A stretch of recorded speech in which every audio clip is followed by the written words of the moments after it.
ইতিমধ্যে আপনারা শুনেছেন বাংলাদেশে বিষাক্ত সাপের আনাগোনা বেড়েছে। আর এখন দেখেন একটা সাপের পেটে কতগুলা বাচ্চা থাকে, সরাসরি দেখেন।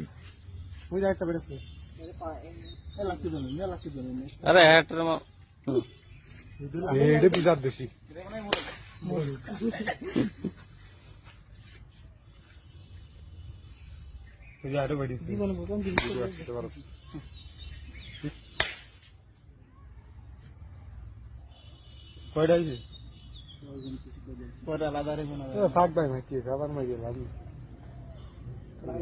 ওই এমনি মরে যাবে না, বাচ্চাও বাঁচে না। ওই এমনি এই আর এক সাপে ধরে ধরে খাই এলা দেবে না সব। আমি ওই কি কথা করছি, ছোট সাপের বিষ বেশি না, ছোট সাপের বিষ কতটুক নিয়ন্ত্রণ করে ছাড়ে না, যতটুক পারে ততটুকু ছাইড়ে দেয়।